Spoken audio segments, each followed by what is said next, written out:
Capítulo 5 del libro de la carta del apóstol Pablo a los Gálatas. Quiero que hagamos lectura de los versículos 19 al 21. Gálatas 5, versículos 19 al 21.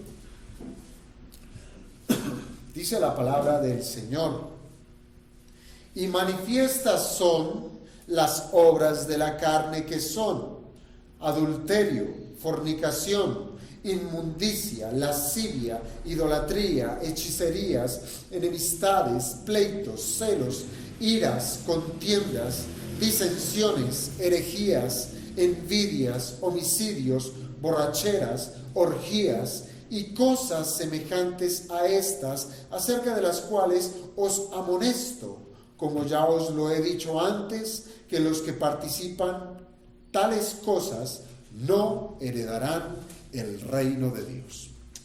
Amado Señor, te damos gracias, Padre, por permitirnos un domingo más seguir avanzando, Señor, sobre esta preciosa carta, la cual ciertamente te rogamos, amado Dios, que esté tratando con nuestros corazones, tanto en lo personal como en lo que somos como iglesia. Porque hemos de entender, amado Señor, que has puesto dones, has puesto de tu gracia en vasos de barro, que así como lo cantábamos y lo leíamos, somos tan frágiles y débiles, porque aún mora en medio de nosotros ese pecado residual que nos hace, Señor, violar tu bendita y santa palabra. Si es que te rogamos, Padre, que por medio de este texto que hemos de estar explorando en esta mañana, tú nos llames al arrepentimiento y nos permitas, Señor, gozar de la comunión buena, perfecta y santa para contigo. Te lo pedimos, oh Padre, en los méritos de tu Hijo Jesucristo. Amén.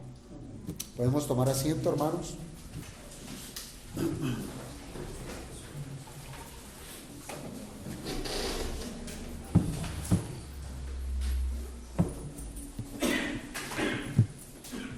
Muy bien. ¿Qué pudiéramos, hermanos, esperar después de haber sido expuestos al conocimiento de una lista de pecados como la que encontramos aquí en el capítulo 5 de la carta a los Gálatas? ¿Qué pudiera haber sucedido en medio de nuestro corazón? ¿Qué pudo haber hecho el Espíritu Santo en medio nuestro? Hermanos, Dios nos ha dicho que las obras de la carne son adulterio, fornicación, inmundicia, lascivia, idolatría, hechicerías, enemistades, pleitos, celos, iras, contiendas, disensiones, herejías, envidias, homicidios, borracheras, orgías y cosas semejantes a estas. Se trata de una amplia lista de pecados. Y pregunto e insisto, ¿seremos tan insensatos como para no dimensionar la capacidad que tiene el hombre para pecar? Porque ciertamente esto es lo que hace la Escritura cuando nos presenta el pecado. Es un espejo para nosotros que no podemos evadir. Se trata de una expresión donde el Señor ha hablado, donde el Señor nos dice y nos habla a nuestro corazón si nuestro pecado es de índole sexual o si es de índole religioso o si aplica a violar o a pecar en contra de nuestros semejantes.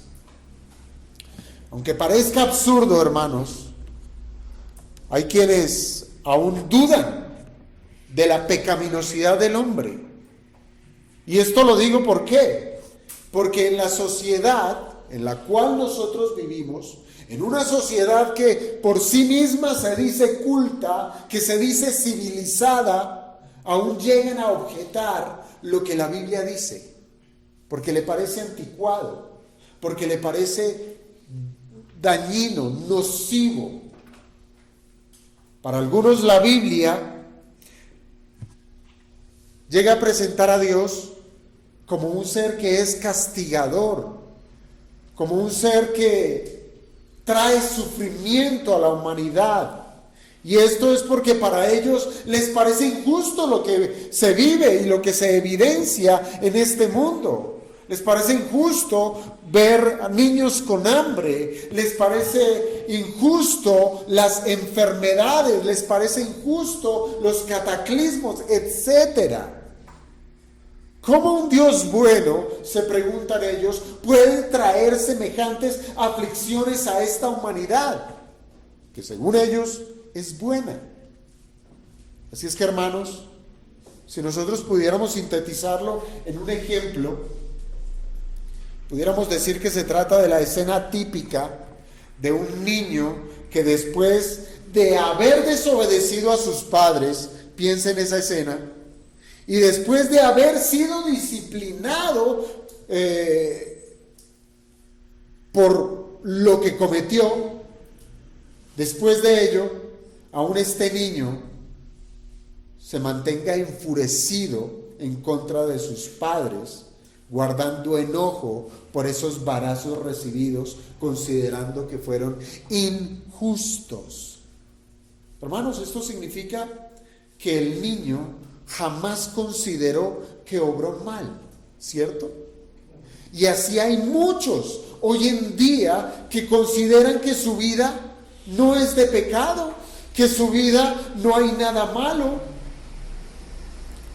Y por eso es que justifican su vida, negándose a reconocer que son pecadores, negándose a reconocer que son malos. Ahora bien, si nosotros entendemos en algo lo que es la justicia, hermanos, hemos de considerar que todo tiene una consecuencia.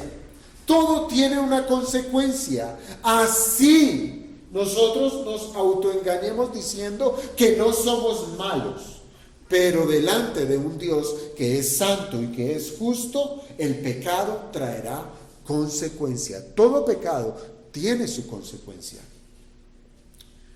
Así es que, hermanos, la Biblia es sumamente clara en enseñarnos que Dios es un ser infinitamente justo. Es más, Él es la justicia misma. Y por tanto Él, como lo dice el libro de Números, Él no tendrá por inocente al culpable. Él no va a tener por inocente al culpable.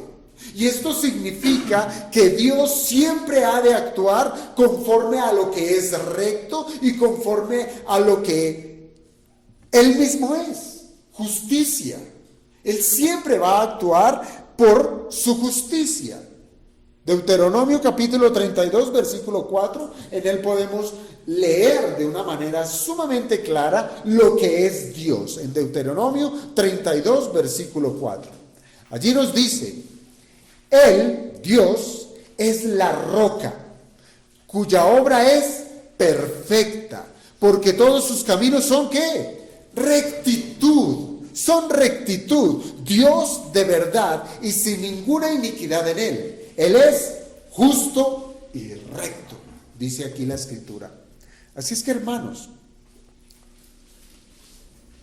debemos tener claridad de quién es Dios y de quién es el hombre. Si Dios es justo y es recto, que todos sus caminos son de rectitud, ahora debiéramos considerarnos quiénes somos nosotros.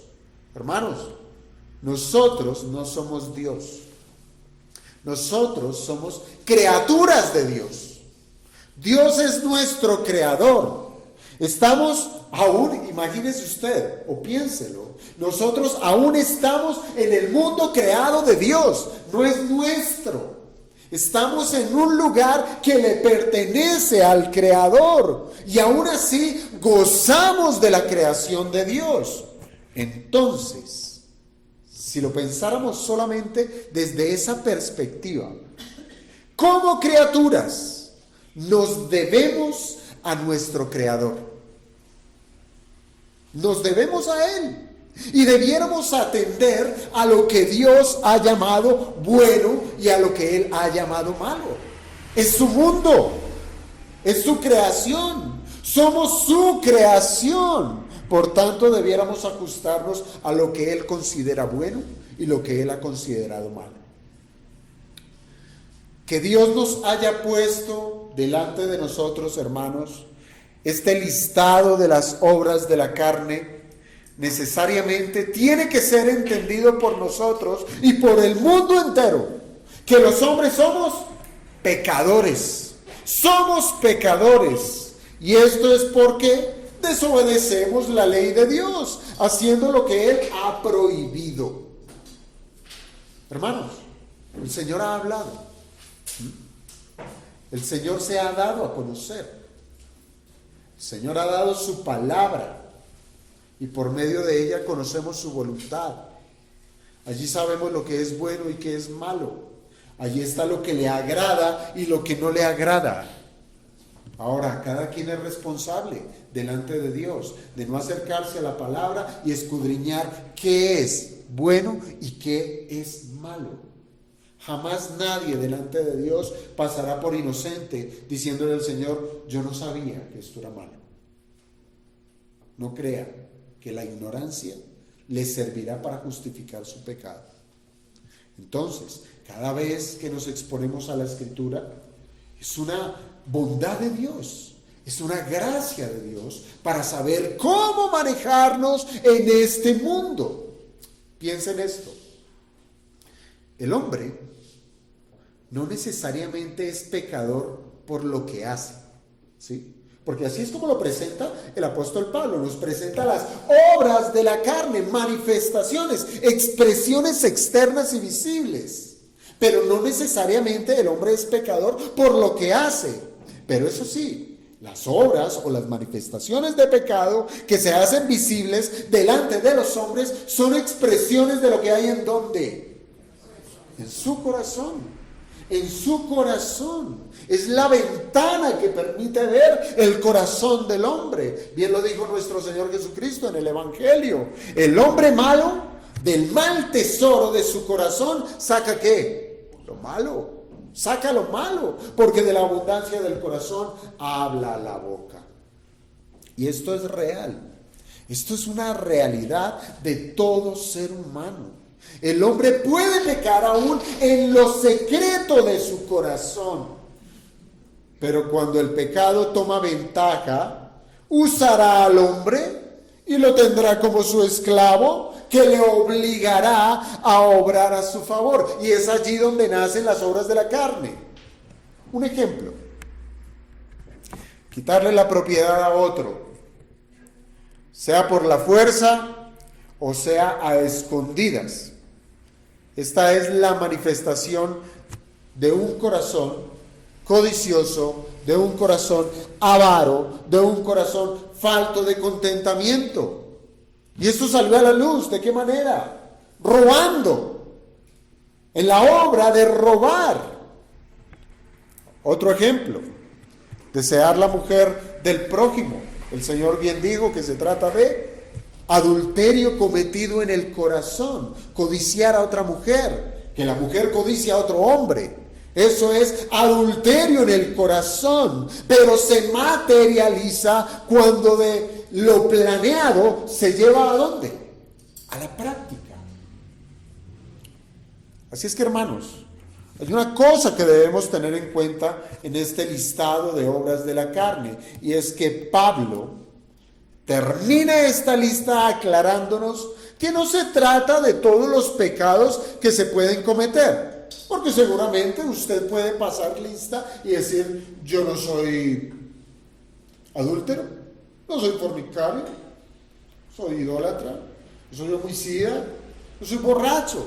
Usted puede decir: he superado la regla de Dios, soy bueno. Pero hermanos, no es una lista exhaustiva de pecados. Y eso lo sabemos ¿por qué? Porque el mismo apóstol nos dice en el verso 21: y cosas semejantes a estas Cosas semejantes a esas. Entonces, lo que debemos entender, hermanos, es que de esta lista de pecados, ¿sí?, debe hacernos saber que las obras de la carne, que son expresiones del corazón pecaminoso del hombre, no solamente se limita a esto, sino a todo lo que se le parece.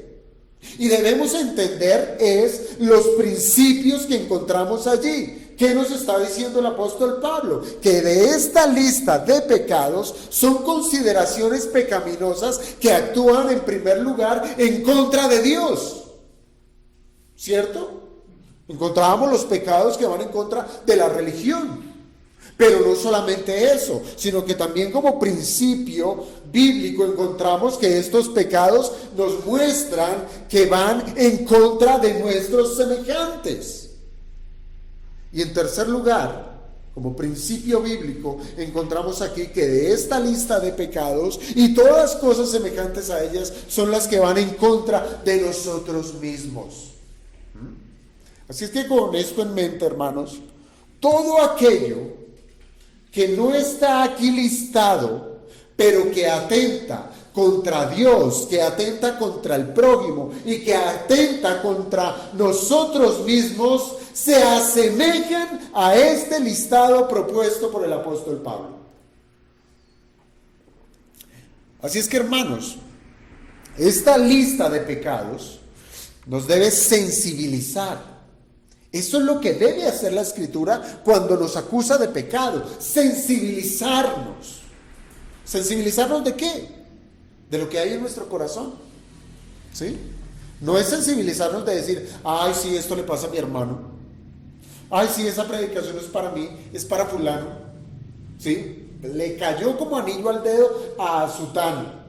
No, es para nosotros mismos, para mirarnos a nosotros en nuestro corazón, ser sensibles en qué hemos pecado delante de Dios. Y me refiero, hermanos, a esa capacidad que tenemos para pecar. Puede que usted no haya cometido alguno de estos pecados, pero lo que hace la Escritura es mostrarle que usted es capaz de eso y más. Usted es capaz de eso. Usted puede decir, yo no soy fornicario, pero usted es capaz de eso y más. Ah, pero yo no soy hechicero, imagínese eso. Usted es capaz de eso y más. Al igual yo. Si nosotros, hermanos, no somos apercibidos de esto, ¿qué va a pasar? Seremos como ese guardia, ¿sí?, como ese soldado, como ese vigía, ese vigilante que se duerme en la guardia.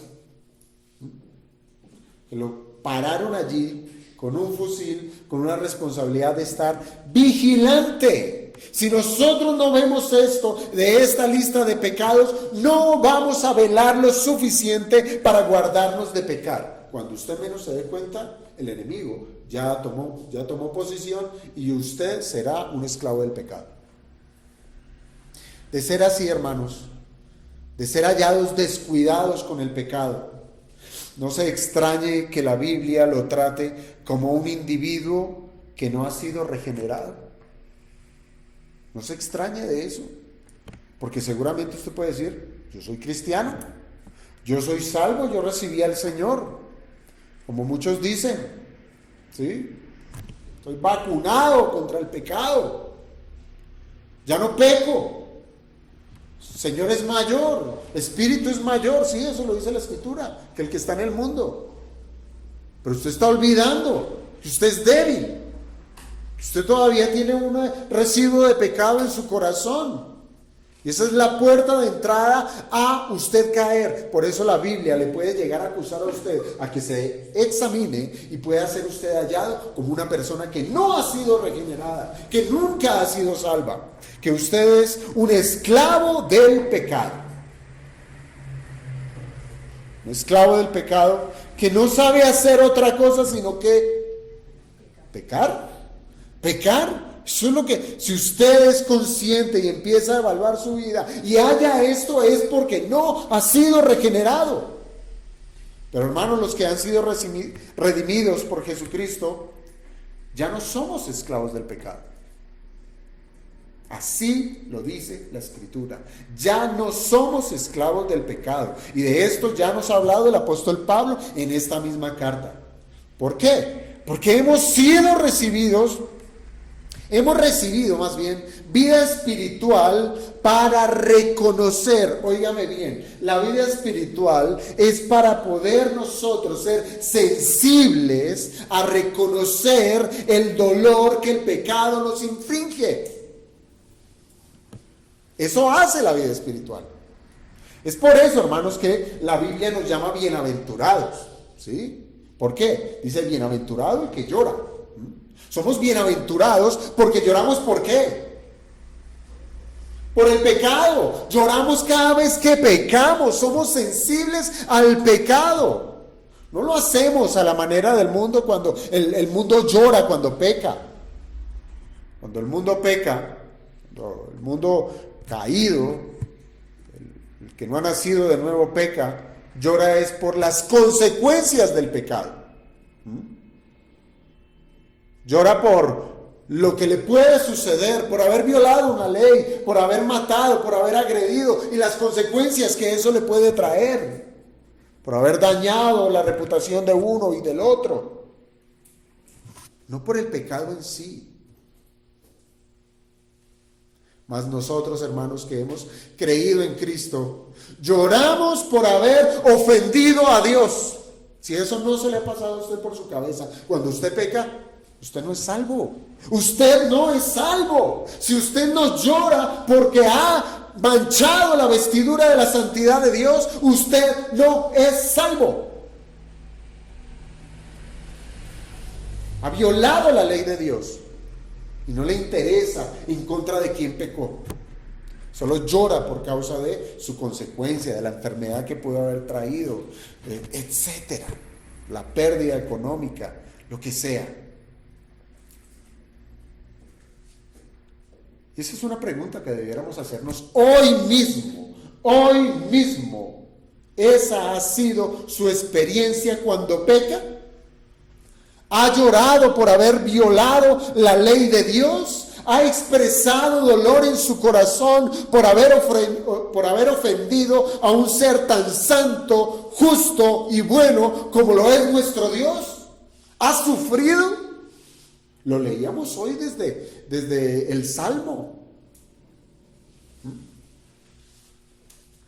David no solo se desmenuzaba por la agresión de sus enemigos, sino por su pecado. Por su pecado. Hermanos, si esta no ha sido su experiencia, insisto, es que usted no ha nacido de nuevo. Aún se encuentra muerto en sus delitos y pecados. Es insensible. Y es evidente porque no hay eso. No hay sensibilidad ante aquello que es malo. No le causa repulsión y por tanto no hay ni una gota de esfuerzo por volverse atrás de su mal camino. No le interesa cambiar su vida. ¿Sí estoy bien? Tal será la oscuridad de un individuo que está muerto espiritualmente, que encontrará en este listado de obras de la carne que ninguna de ellas ha practicado. Líbreme Dios de alguna cosa semejante a esta. Gracias, Señor. Y son muy espirituales al orar. ¿Se acuerdan nuevamente la oración del fariseo? Gracias, Señor, porque no soy como este vil pecador. Gracias, Señor. Muy espirituales, orando, participando de lo uno y de lo otro. Pero jamás comprendieron el problema de su vida, que es un problema de pecado. Pero cuidado porque Dios ha de tomar su espada. La espada de su justicia, y va a abrir su pecho, y lo que saldrá de su corazón serán estos y muchos otros pecados de los que se niega en arrepentirse. Eso lo hará el Señor en el día del juicio. Lo hará. Y de ser así, El Dios de justicia le castigará justamente por sus pecados. Y de esto Pablo les advierte precisamente a los Gálatas, que después de esa lista de pecados y de todo aquello que se le parezca, hay una consecuencia que hará distinción entre aquellos que son salvos de los que no lo son. Por eso es que nos vamos a dedicar a estudiar el verso 21, o la parte final del verso 21, y es la aplicación de la justicia de Dios. Pablo termina el verso 21 diciendo: y cosas semejantes a estas, acerca de las cuales os amonesto, como ya os lo he dicho antes, que los que practican tales cosas no heredarán el reino de Dios. Aquí tenemos mucho material, tenemos muchos elementos que son sumamente importantes para el Evangelio de gracia. Pensemos en la médula que conforma esta carta a los Gálatas. ¿Ustedes se acuerdan cuál es el tema principal de la carta a los Gálatas? ¿Cuál? Que se estaban judaizando. Sí, pero algo más elaborado. Se trata de la justificación, que es solamente por la fe. Ese es el tema. La defensa de la doctrina de la justificación por la sola fe. Y efectivamente, los Gálatas estaban judaizando, es decir, estaban siendo permeados por las obras, haciendo uso de las obras como un medio para salvación. Ahora, este tema principal de la carta, de la justificación que es solamente por la fe, donde deja excluidas las obras de la carne, por más buenas que pudieran ellas llegar a ser. Esa es la médula de esta carta a los Gálatas. Pero, óiganse bien, no podemos decir lo mismo, ¿sí? No podemos decir lo mismo de las malas obras. Las buenas obras no sirven para salvación, pero las malas obras sí sirven para condenación. Sí sirven para condenación. Las obras de la carne, que son por naturaleza malas, sí cuentan, sí valen. Es decir, van a tener su consecuencia en lo que respecta a la salvación. Y es que el que las practica quedará excluido del reino de los cielos. Así lo puedo leer yo y así usted lo tiene en su Biblia. El que practica tales cosas quedará excluido del reino de Dios. Pues sí valen. Así es que, hermanos, si nosotros partimos del hecho que Dios es completamente justo y es completamente recto, como lo leíamos en Deuteronomio, y considerando que Él es el creador de todas las cosas, por tanto es natural hablar que es Dios quien gobierna todo lo que fue hecho por su mano. ¿Y esto implica qué? Que su autoridad demandará de su creación que actúe conforme a ese carácter de Dios que es santo y justo. Así es que todo aquel que obre de manera opuesta a la voluntad del dueño de todas las cosas tendrá como consecuencia esta: no va a heredar el reino de Dios. No va a heredar el reino de Dios. No va a heredar el reino de Dios. Es una advertencia, hermanos. Y esta advertencia no es nueva para ningún creyente. Para ninguno. Ningún creyente. O no debería serlo, cuando menos.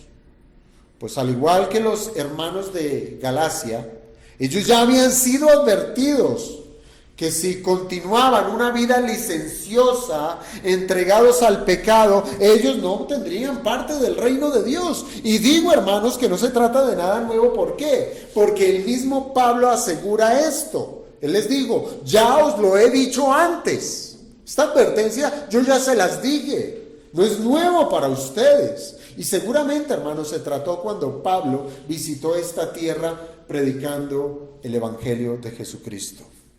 Cuando llegó a Galacia y les predicó por primera vez el Evangelio de salvación. Hermanos, y hemos de tener presente que cuando el Evangelio es predicado, cuando verdaderamente el Evangelio es predicado, se ha de llevar a la persona a que responda al ofrecimiento que Cristo hace para resolver el problema de pecado. Es decir, que para poder presentar a Cristo en el Evangelio es necesario que esa persona sepa cuál es su necesidad. De resto no va a entender para qué le sirve Cristo. Debe entender que tiene un problema y su problema se llama el pecado. Esto quiere decir, hermanos, que el individuo debe ser consciente de su pecado para necesitar del Salvador. Nadie va a invocar a Cristo como Salvador si no es consciente de su maldad, si no es consciente de su pecado. Nadie.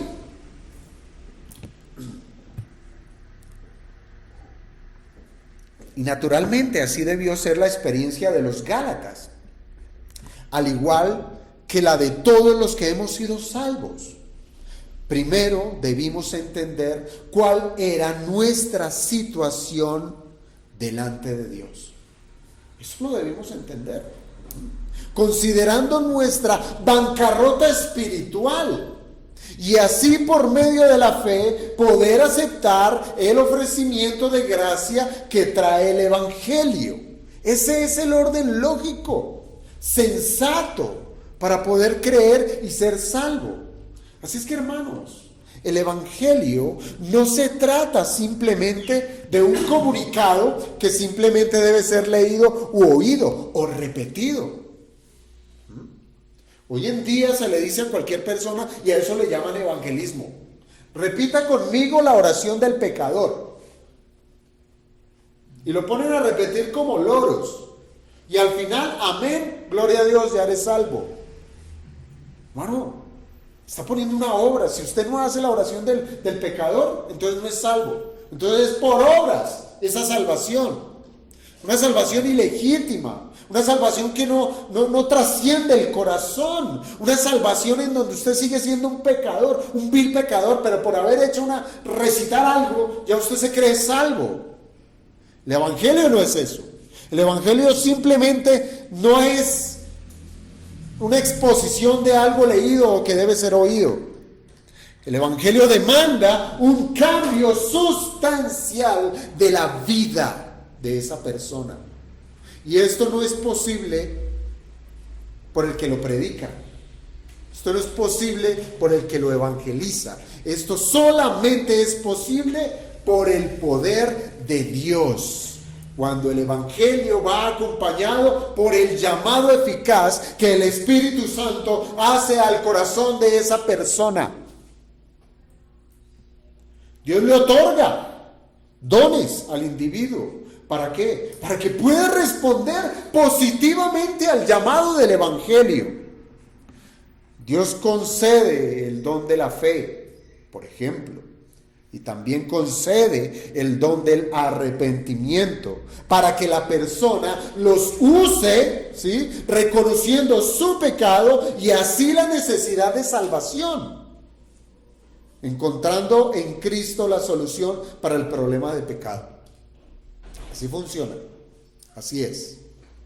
Ahora Pablo les recuerda esto mismo, pero desde el aspecto negativo. Y es que si alguno no se arrepiente de su vida de pecado y continúa practicando las obras de la carne, no piense, les dice el apóstol, no piense que podrá heredar el reino de los cielos. Esta es la aplicación de la justicia de Dios. La aplicación de la justicia de Dios. Pues nadie que sea fornicario, nadie que sea un avaro, nadie que sea un idólatra, etcétera, podrá participar del reino de Dios. Nadie. Ahora bien, creo yo que todas las iglesias locales, si realmente son cristianas, bíblicas, debieran enfatizar constantemente en estos asuntos, exponiendo el pecado para que nadie se llegue a engañar que se puede ser cristiano y a la vez seguir practicando algún pecado. Eso va en oposición. Eso no pueden convivir las dos cosas. Las escrituras son sumamente claras, que los que practican tales cosas no heredarán el reino de Dios. Ahora bien, cuando el evangelio ha sido adulterado, ese es el grave problema que hoy se sufre y siempre se ha sufrido, aún desde el inicio de la iglesia. Los apóstoles advirtieron a las iglesias locales que falsos maestros se iban a introducir en medio de las iglesias, iban a traer herejías, ¿sí?, doctrinas de demonios que iban a torcer, aún si era posible, a los elegidos. Cuando el evangelio ha sido adulterado, y siempre yo creo que la base es esta, que tiene fines únicamente egoístas, tiene ese fin de llenar auditorios, de llenar bolsillos de los que promulgan la impiedad, pues el resultado será el de muchas personas que vienen a Cristo, eso sí, no al Cristo de la Biblia, sino a un Cristo inventado para suplir las necesidades más carnales y más mundanas que la sociedad de nuestros días pueda tener. ¿Acaso no se presenta un Cristo que le va a solucionar su problema de enfermedad? ¿Que le va a resolver su problema económico, de trabajo? ¿No se presenta un Cristo que como alguien lo decía, el Cristo bombero? Viene un incendio y Él se lo apaga, Él le soluciona su vida. Eso es lo que se ofrece hoy en día. ¿Cuáles serán los resultados de un ministerio que no confronta a la gente con su pecado? ¿Cuál? Tristemente, hermanos, la amonestación por el pecado está ausente de los púlpitos, de muchos púlpitos, y más bien, en lugar de ello, se enseña sobre cómo tener éxito, cómo ser feliz en esta vida. Y de lo que hemos visto, hermanos, a lo largo de la Escritura, un cristiano no puede ser feliz en este mundo. Si es feliz en este mundo, es porque ha hecho amistad con el mundo. Muy diferente que un cristiano tiene gozo. Gozo en el Señor, que a pesar de las circunstancias se goza de lo que Dios ha hecho en su vida y de lo que ha de hacer en un futuro. Ese tipo de mensajes del éxito y de la felicidad son muy populares, pero son tan dañinos que muchas personas pretenden ser salvas y no lo son. Ahí es donde viene la gravedad del asunto. Muchos dicen, yo soy cristiano. ¿Por qué eres cristiano? Porque yo asisto a una iglesia cristiana. Yo soy cristiano, ¿por qué? Porque repetí una oración de fe. ¿Por qué eres cristiano? Porque cuando el pastor, el líder, etcétera, dijo, pase adelante el que quiera recibir a Cristo, yo pasé. Yo soy cristiano porque hablo como un cristiano, porque me visto como un cristiano, porque tengo una Biblia cristiana. Yo soy cristiano. Pero hermano, nunca lo ha sido, porque sencillamente nunca fueron confrontados con su pecado. Nunca. Y aprendieron a vivir en dos aguas, a cohabitar con su pecado y a vivir como un cristiano. Eso es fácil, muy fácil. Claro está, hermanos, que confrontar a alguien con su pecado no necesariamente resulta en arrepentimiento. Confrontar a alguien de pecado no siempre resulta en arrepentimiento. Pero aún así, el pecado debe ser denunciado. ¿Para qué? Pues para la salvación de algunos y también para la purificación de la iglesia. Entonces, hermanos, claro que la predicación del pecado es sumamente necesaria, al igual que la advertencia que trae el no dejar la vida de pecado. Pero veamos de qué se trata esa advertencia, de no heredar el reino de Dios.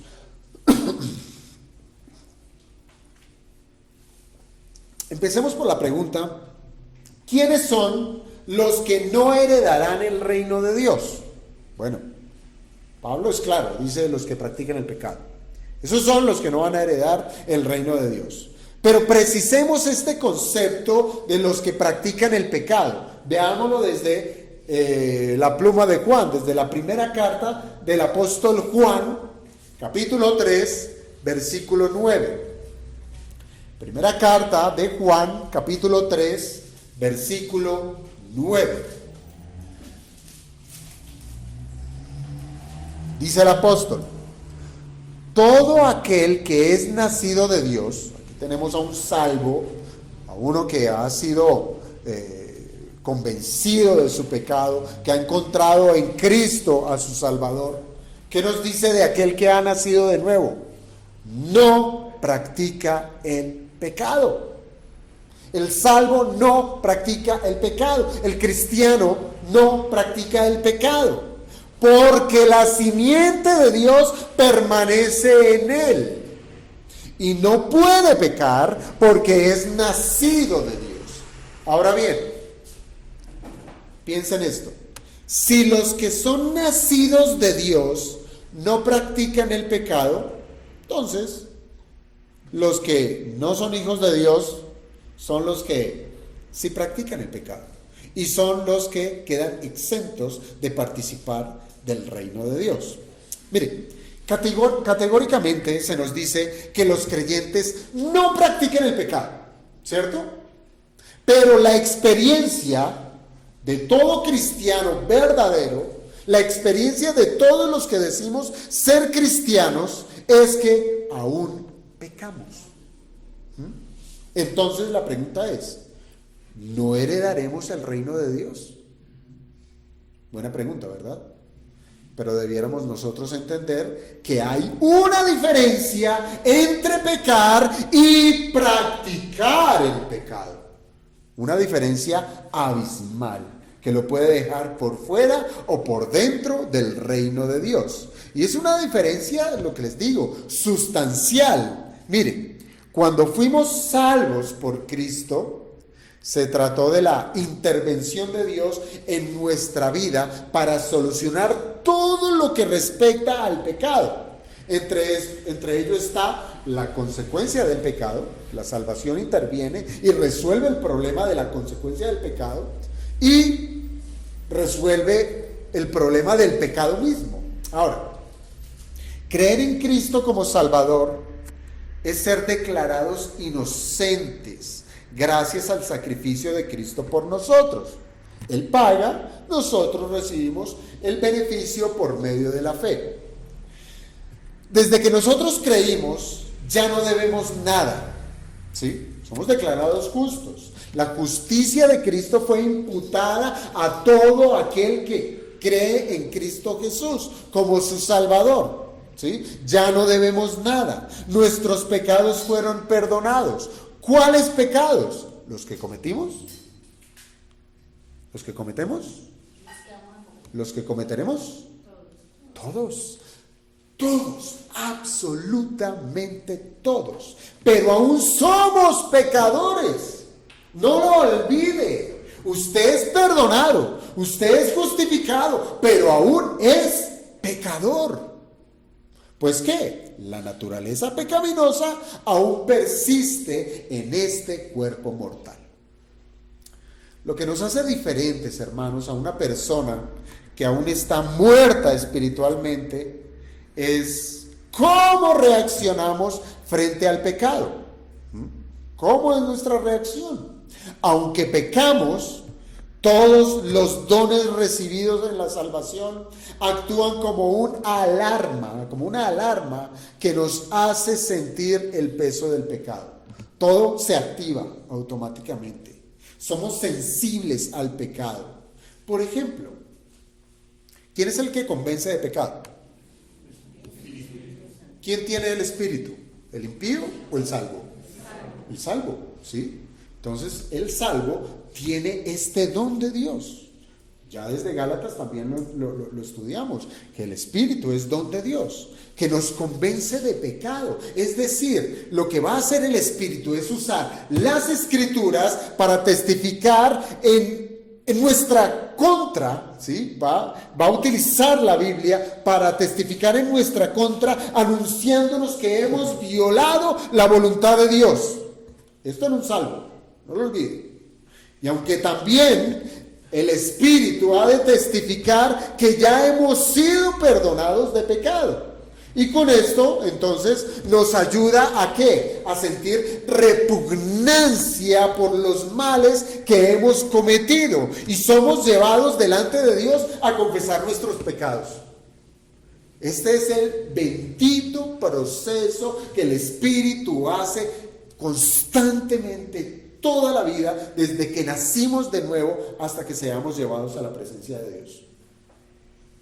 Como cristianos, pecamos, pero sentimos el peso del pecado, ¿sí? Y el Espíritu nos lleva a la presencia de Jesucristo para confesar nuestros pecados, y dice la Escritura que Él es fiel y justo para perdonarnos y para lavarnos.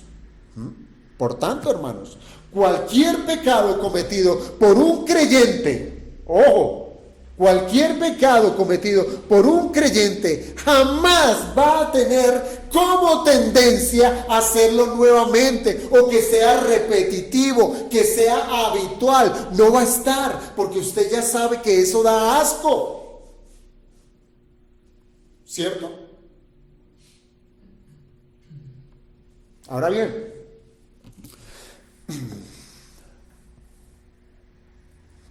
para una persona que no ha sido regenerada, obviamente, aunque tiene ciertos elementos que son propios de la creación, de la generosa bondad de Dios para su creación, por ejemplo, la gracia común que Dios concede a todos los hombres de manera indistinta, sean salvos o no salvos.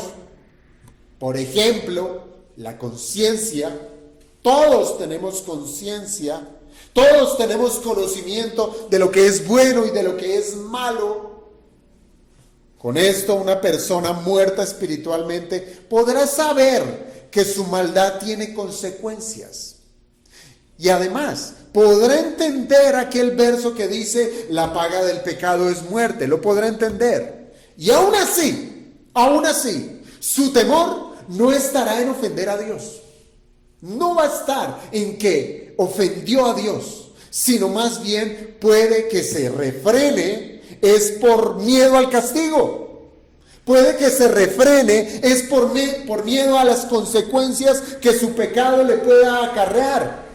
Pero aún así, ¿qué va a pasar?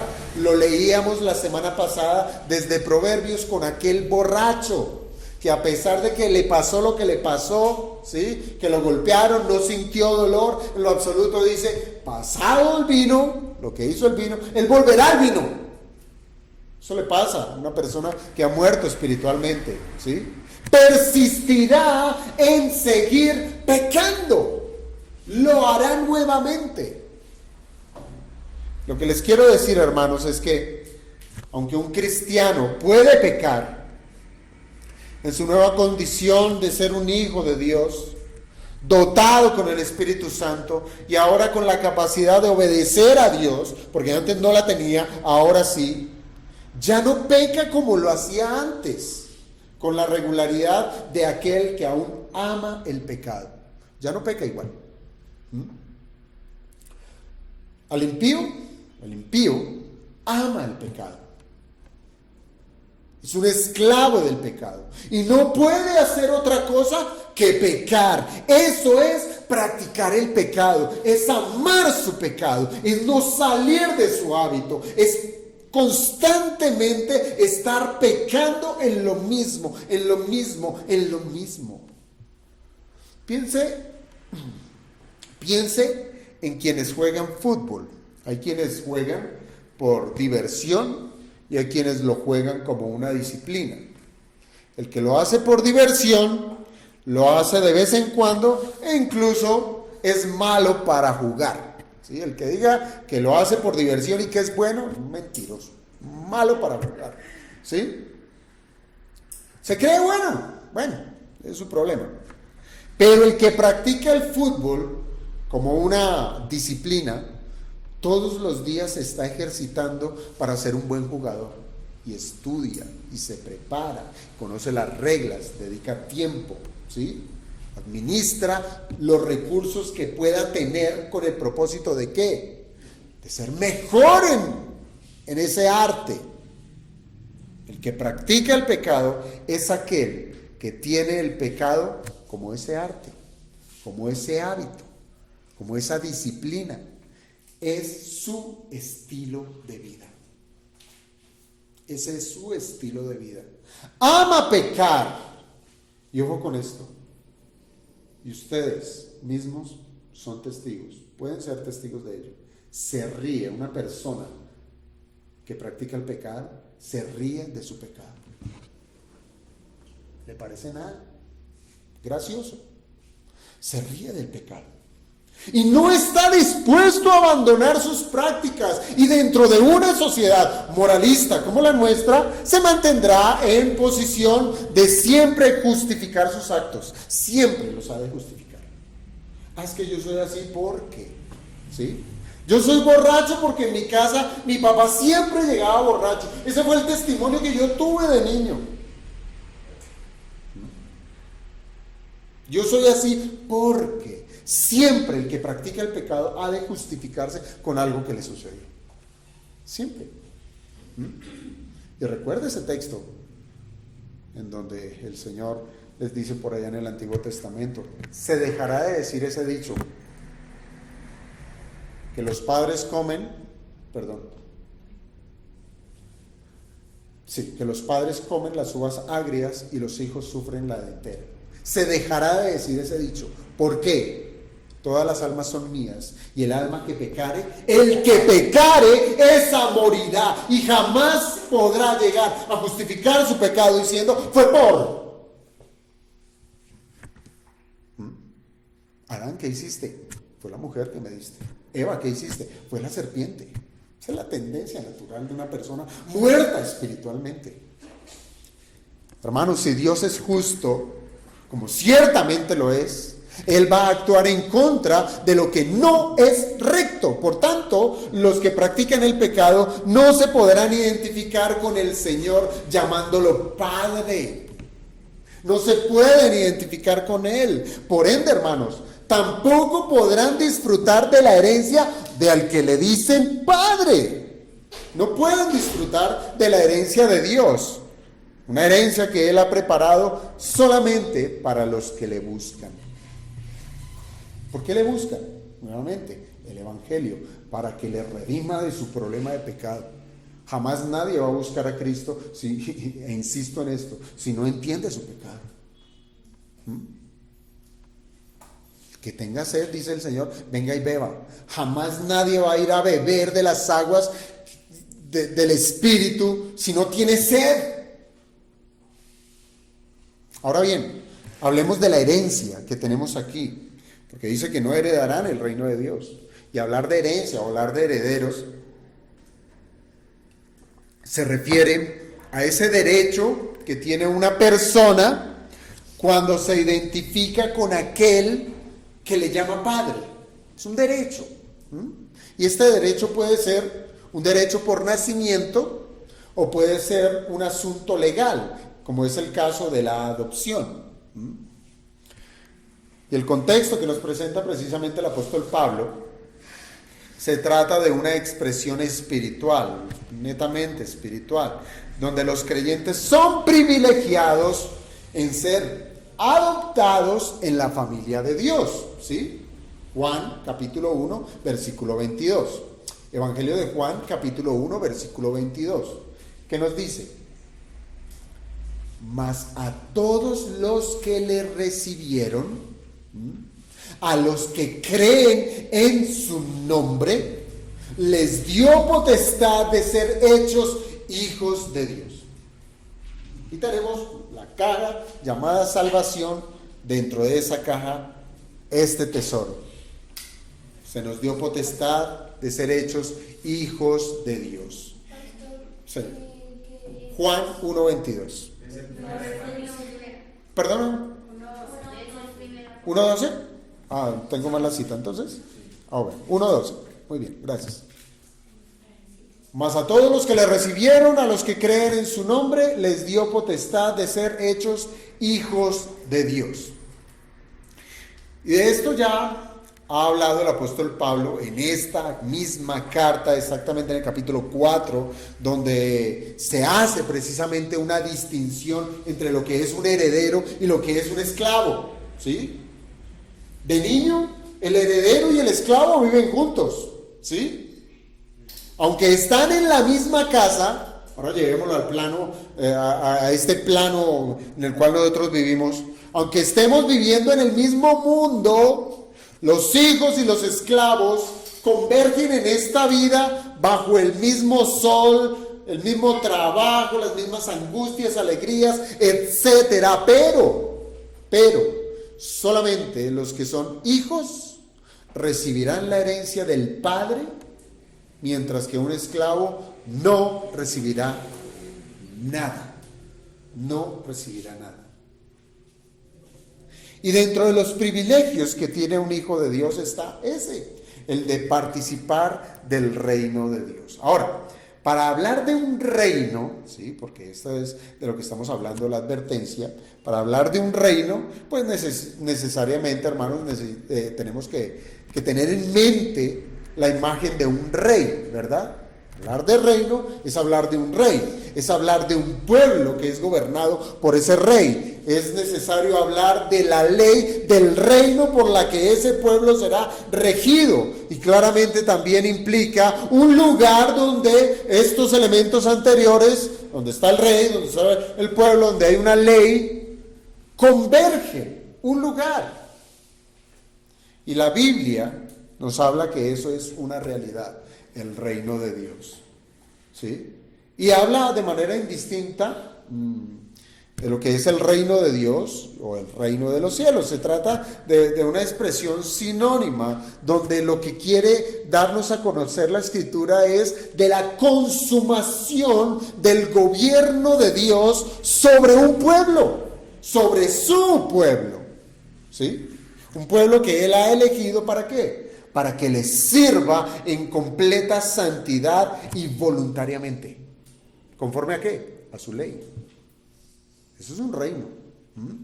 Así es que hablar del reino de Dios, hermanos, es considerar la autoridad que Dios tiene. Se trata del trono donde Él gobierna. Y claro que Dios siempre ha gobernado, por tanto Él siempre ha sido rey. Pero cuando el hombre cayó en pecado allá en el huerto del Edén, esta raza comenzó a violar abiertamente la voluntad del gran rey. Pero aún así, Dios continúa en su trono y sigue gobernando. Dice la Escritura: el cielo es mi trono y la tierra estrado de mis pies. Dios sigue gobernando, Él sigue siendo rey. Pero lo que Pablo nos está presentando aquí en el verso 21 de Gálatas 5 es al reinado de Dios de una manera tan específica que lo presenta como una herencia. Y como nuestro Señor Jesucristo lo dijo allá en el Evangelio de Juan, capítulo 3, cuando se reunió con Nicodemo, ¿sí? El reino de Dios se trata de algo que no todos podrán disfrutar. Solamente los que son nacidos por el agua, por medio del agua y del Espíritu, el nuevo nacimiento. Y de esta manera, la referencia del reino de Dios tiene que ver con exclusividad. Es algo exclusivo que gozarán los santos de Dios bajo el gobierno perfecto de Dios. Es algo exclusivo. Recordemos a nuestro Señor Jesucristo cuando vino a este mundo a dar a conocer al Padre. ¿Cuál fue la predicación inicial de nuestro Señor Jesucristo?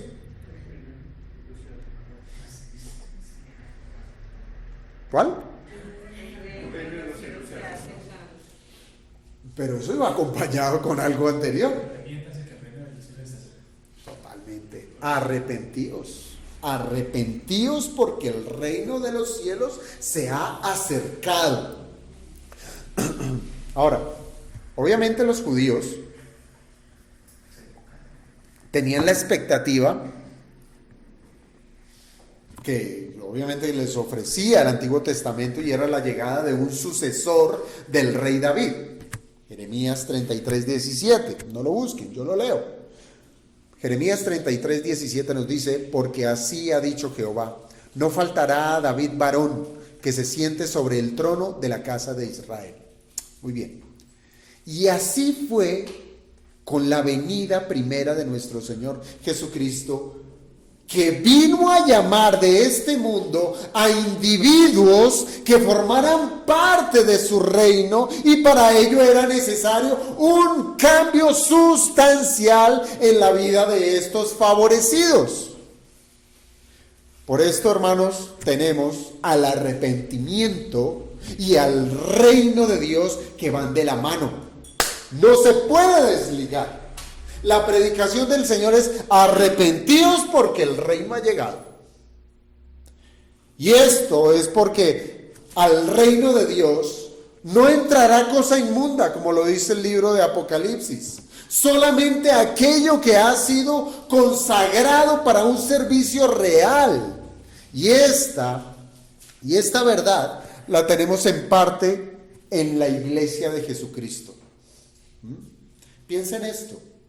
Desde la venida de Cristo hasta nuestros días, tenemos en la iglesia del Señor, ¿sí? En la iglesia del Señor, se trata de un estado preparatorio para el perfeccionamiento del reino de Dios. Hoy con certeza, hermanos, podemos decir que Dios reina, ¿sí?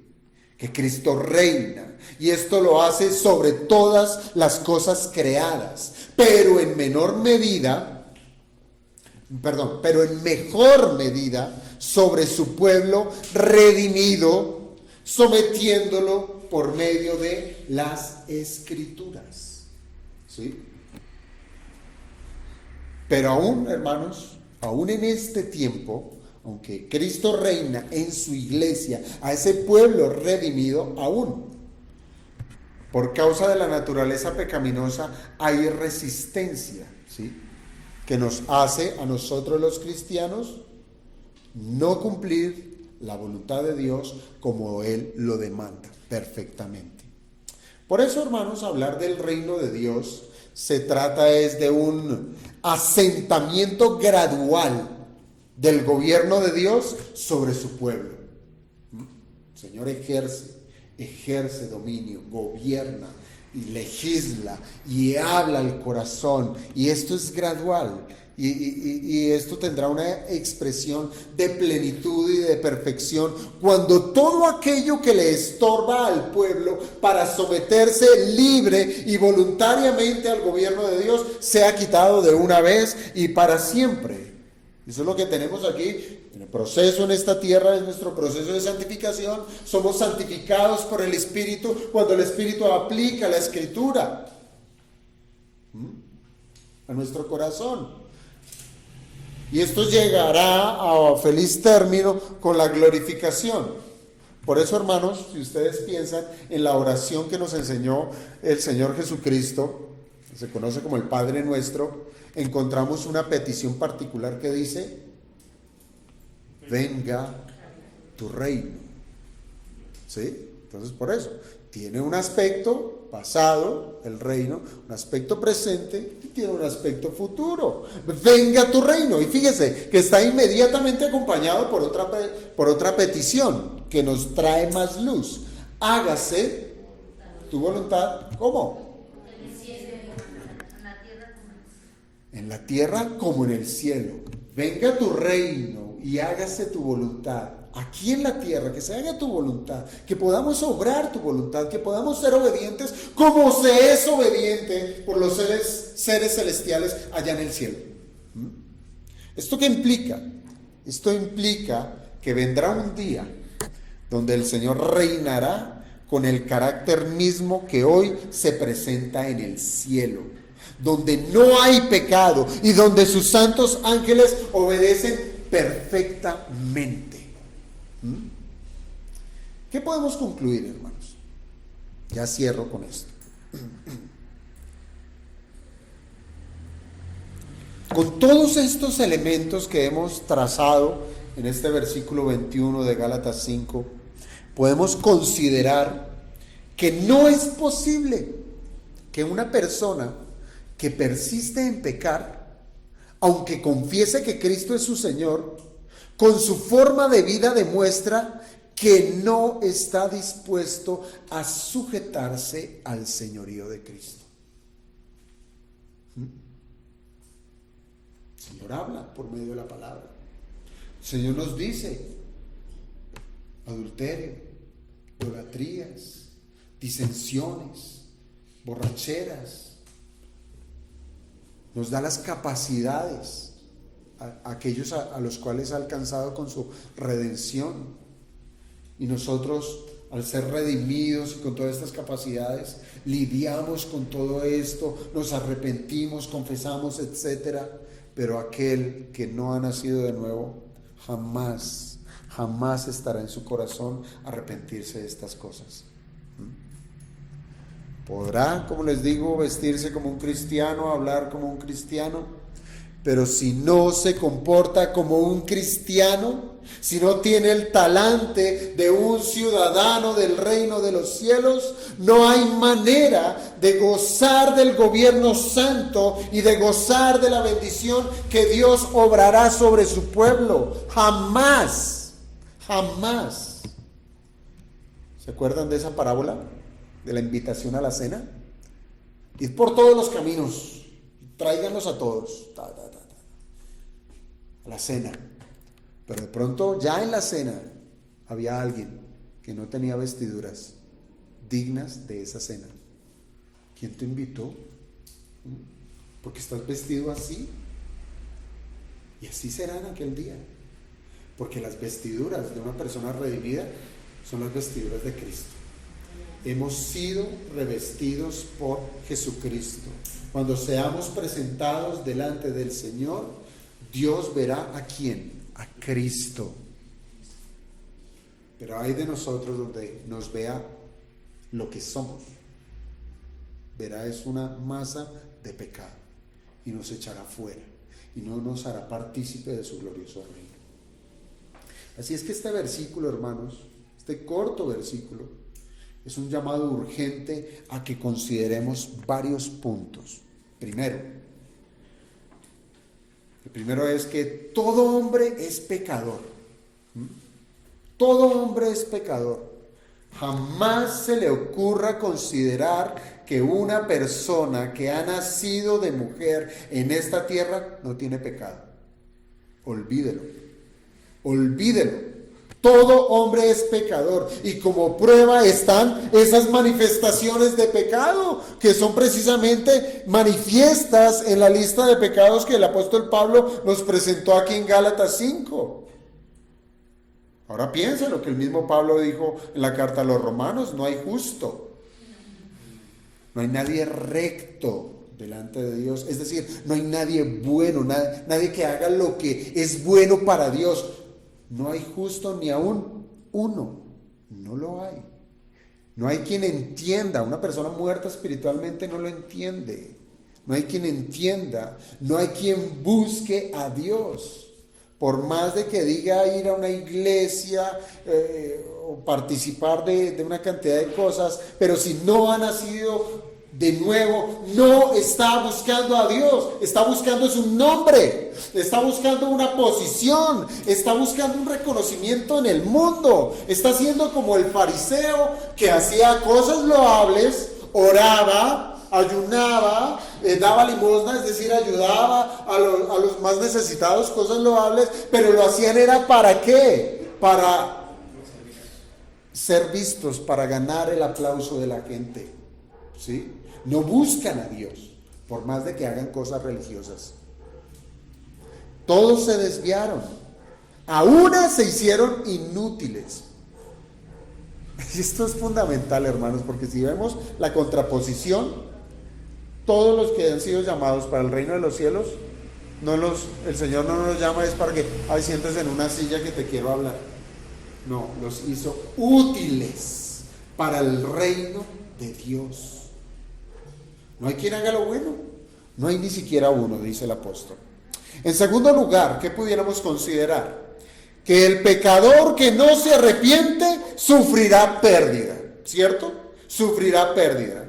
Esto es no participar del cuidado bondadoso del gran rey.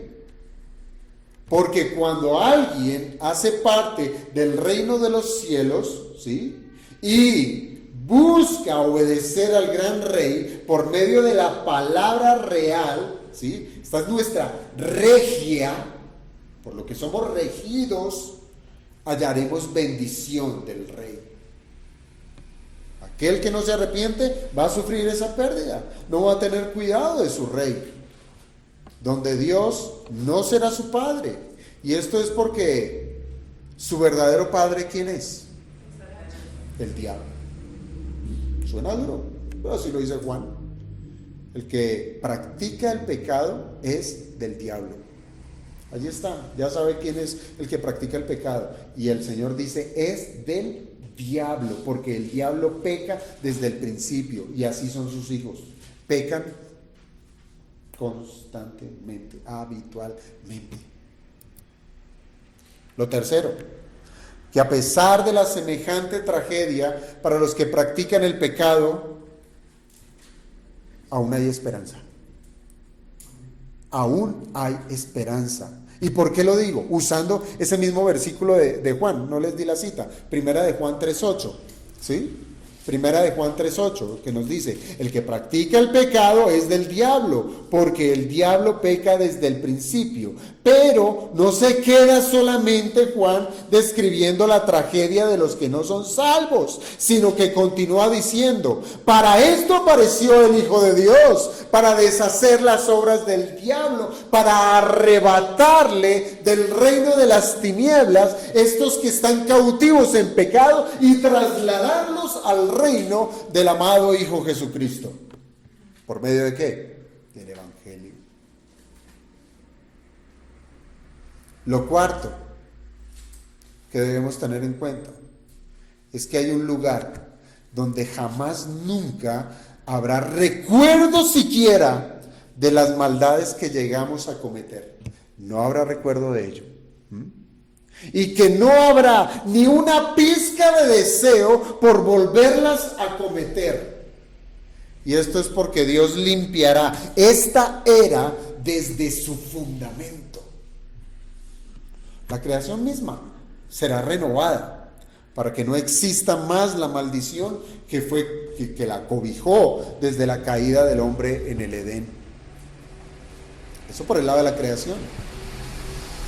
Pero además, el corazón del hombre que ha sido salvado por Jesucristo seguirá siendo purificado por el lavamiento de la palabra aquí en esta tierra.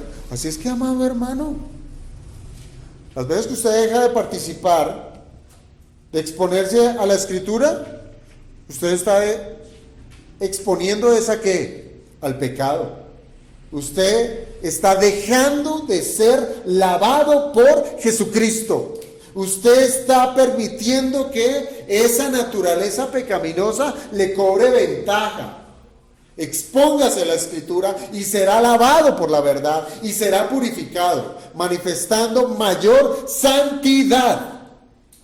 Y aunque obviamente usted ni yo vamos a alcanzar la perfección en esta tierra, en aquel día glorioso cuando la redención de nuestros cuerpos sea concretada, la glorificación nos dará cabida para disfrutar de la herencia del reino de Dios.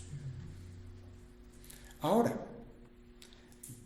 esto ya lo habíamos hablado también desde esta misma carta, cuando hablamos de la herencia. Bájese de ese pensamiento materialista, egoísta, de considerar la herencia de Dios como una parcela que usted tendrá en los cielos nuevos y en la tierra nueva.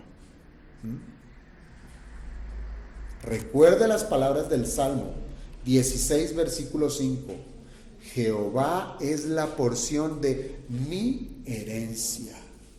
Si usted anhela y desea la herencia del reino de los cielos, es porque anhela a Dios mismo. Esa es nuestra herencia. y disfrutaremos de Él por toda la eternidad. Cierro con una simple y llana pregunta. ¿Usted el día de hoy está sin herencia? Pues venga Jesucristo. Crea que Él puede solucionar su problema de pecado. Pero arrepiéntase, porque sin arrepentimiento no hay reino de los cielos. Vamos a orar.